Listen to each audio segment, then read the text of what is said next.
What's up, you guys? Welcome to today's video. I just want to do a look for you. I'm going out for dinner tonight and wanted to do something kind of smoky and grungy and play around with some like red and black and purple shimmers, and I thought what better palettes to do that with than my BellaBeaute Bar ones. They go really great together. I have the Romeo and Juliet one. This is the Star-Crossed Lovers that came out last year.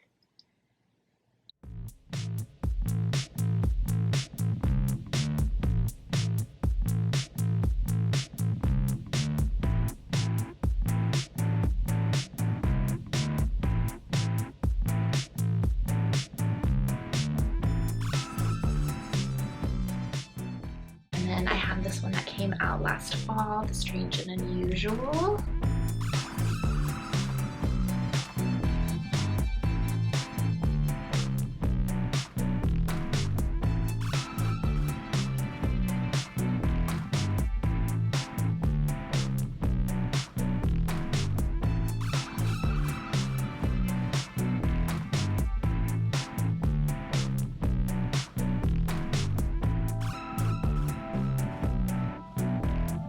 I believe these are both still available, and if you are interested, I used to have an affiliated link with them. I'm not sure if it's still active, just because I don't use it that often, but it is Mad Hatter, spelled just like my handle, if you're interested in getting a discount and seeing if it still works.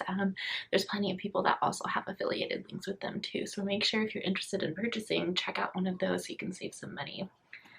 But today, I just wanted to use both of these. I wanted to mix and match and play around. I always love mixing these as companion palettes and using other mattes with these shimmers. They're just really, really great. I highly recommend these shimmers. Such a fun indie brand to try. I struggle a little bit with the mattes, but I definitely can see a difference in the new matte formula versus the old matte formula. I thought it would be fun just to play around and do a look, and let's go ahead and jump into it. So I started with my Moisture Surge from Clinique. I always hydrate with that first and let that sink into the skin before I start my makeup. That's basically my go-to like skincare routine that transitions into my makeup primer. Into mixing my two foundations. That is 204 and 202 in the L'Oreal Paris Infallible Pro Glow. This is just a favorite drugstore foundation. Been using this a long time. So today we're gonna do a full face. I'm going to contour. Okay, and then shade 204. And I'm going to apply that more to the outside and all over where I just did as well.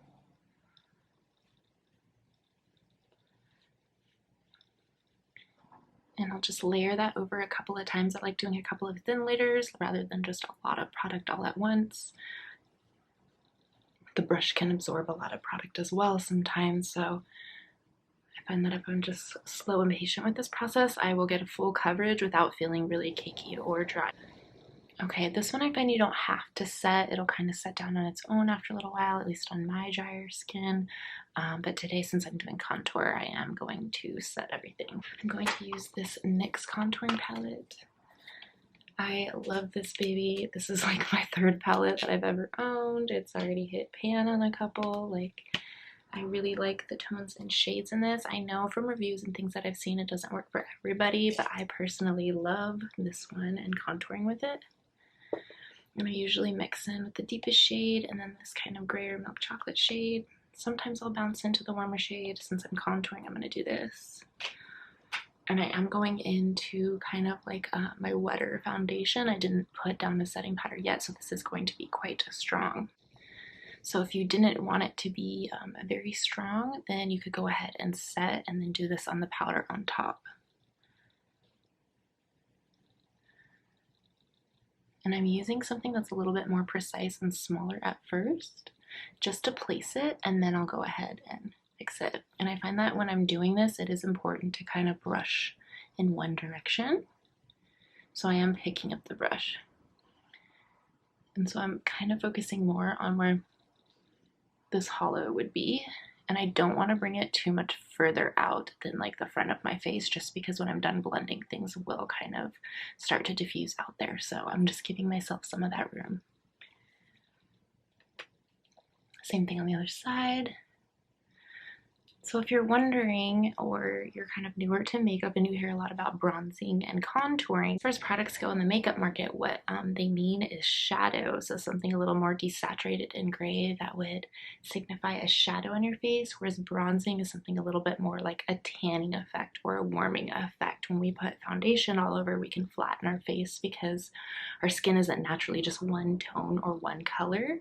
So a lot of times when you cover everything with foundation, you want to put some of that color back, and so bronzer is a way to do that, blush is a way to do that. So with contour, you're kind of adding in or defining a shadow.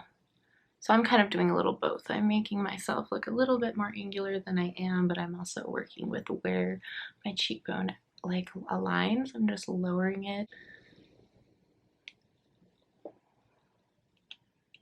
Okay, the other places are down the nose, and again, I like to pinch the brush, getting a much more defined line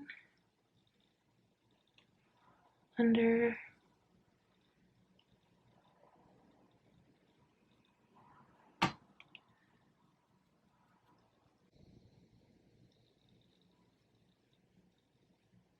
This is a weird one, but under here just makes the bottom lip look a little fuller with the shadow. And if you're familiar with contouring, none of these are like really new techniques. Okay, so again, I'm going to move on to a slightly bigger brush and kind of start diffusing this out a little bit once I've had it placed where I like. Okay, now I'm going to go into this highlighting shade, just like a vanilla or banana shade, and I'm going to go under the eyes. And I'm kind of patting with this like diffuse flat brush. So it's spreading the product out and kind of blending it, but because it is flat, it is also like kicking up quite a bit of product. And I do extra where I tend to sweat. So I'm kind of setting and contouring and highlighting all at the same time with this process.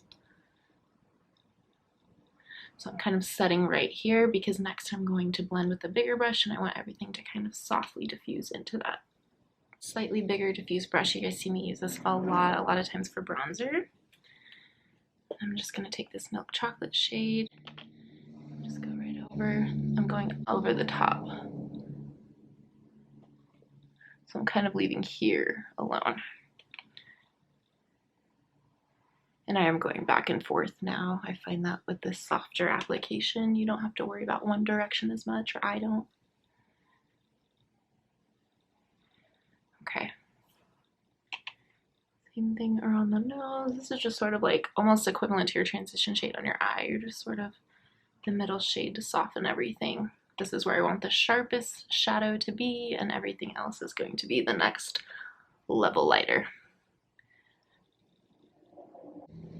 If you were going to conceal, I'm not going to conceal today because I'm doing a lot of powders and things. I didn't want to get too heavy, and I don't necessarily need a whole lot. Usually my under eye situation is creases, and you can't really add more product and make creases go away. So today I'm not doing that. Do your concealing before any of these powders. Probably should mention that. Okay. And now I have like two kind of highlighty shades here. They're really subtle highlight. I'm going to go for this more vanilla opalescent one and just tap that on the high points of the cheek and slightly under my eye right here. On camera with my lights, you won't see a whole lot, but it just adds like a nice little glow. Okay. I want to use one of these blushes from the ColourPop Alice in Wonderland collection. They're so cute. I had to pick these up. This is actually all I picked up, surprisingly. Luckily for me and my wallet, the color story didn't really suit me, but the blushes are so cute, and they're not too pigmented. I've been using my Moira blushes a lot, which are so pigmented, and I always have to kind of diffuse them. But this softer like touch of color, this one's a bit more pigmented, but it's still not like crazy. It's been nice to just have like a touch of color. So I think I'm gonna use one of these today. I'm gonna do like a grungy, like smoky red look. think I'm gonna go with the Red Queen called Silence.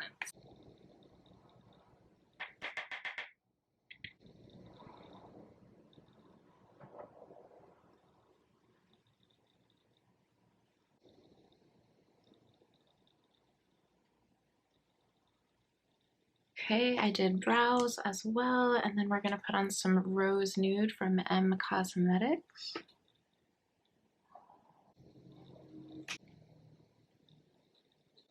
So I think I'm gonna start with like these grungy tones here. I'm gonna start with like these tones here. This like purpley copper shade, and probably this shade here as my transition. So that's what we're gonna do.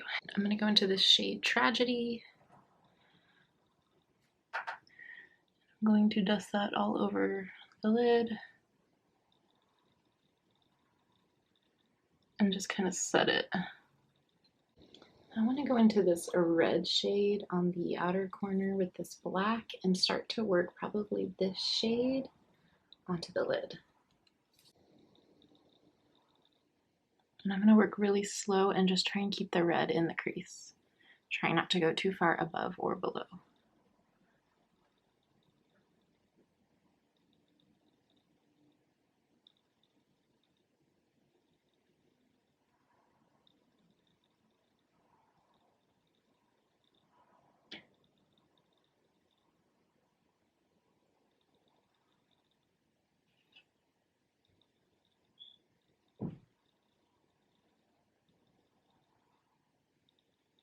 I'm going to go into this black shade and work it on the outside with this teeny tiny little detailing brush. And I'm just going to go over the outside lash line and kind of smoke out the edge.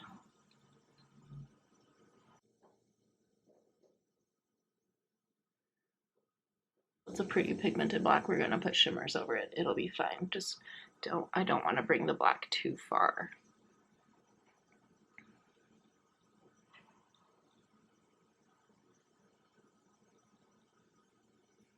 It's a really pigmented black. I'm going to go back into that red and go over the top of that black where they meet. So it's a little bit more vibrant and blended together. And then we'll go in with some shimmer. Okay, now this shimmer shade with like a flat brush. The shade's called Tombstone. It reminds me of a black that I really used to love from MAC. That was like a purpley black. Black with purple glitter. This has a really cool shift. Okay, so I'm just gonna tap that on and kind of gently blend it into this black and over this red, so it's like a nice blended shape. And just take your time. This last shade called Juliet. And this one's like a pink to an orangey red flip, and it's got a lot of like chunkiness to it. So I just want a tiny bit on the inside of the eye.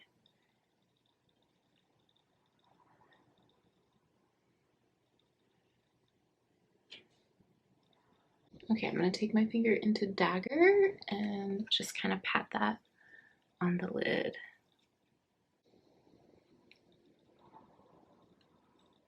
Right where those two meet.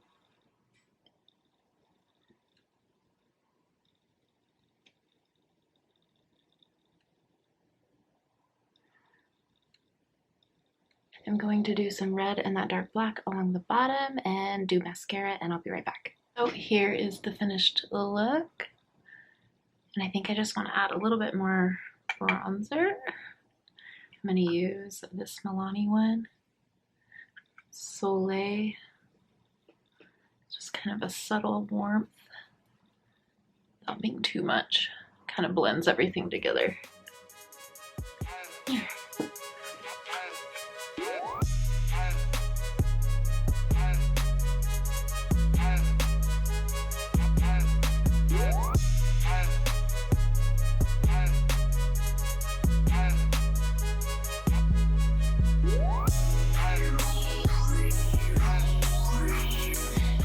it for today's video, you guys. I just wanted to play around with my BellaBeaute Bar palettes and have some fun and do something smoky and cute and grungy. I always have so much fun when I play with these palettes just because they're so like multi-dimensional and chunky, the glitters and shimmers that come in here. I still struggle with the mattes a little bit even with the updated formula. Like everything works really well. It's almost that it's like really pigmented, or you have to like pack it on. And the shimmers are so multi-dimensional that I get like a different surprise kind of outcome every time that you mix these, and just brings out a different level of the shimmer and a different shift in the colors. So I really enjoy playing with these. These are fun. They are a bit of an investment, but I just wanted to show them off today. It is a brand that seems to be of interest, and I've tried them out 2 years in a row now. Their palettes, they just released another one, which is so beautiful. So that being said, just wanted to show you what I have, and you guys can check out this brand for yourself if you're interested, and hopefully you had fun watching today's video. Thanks so much for hanging out with me, and I'll see you in the next one.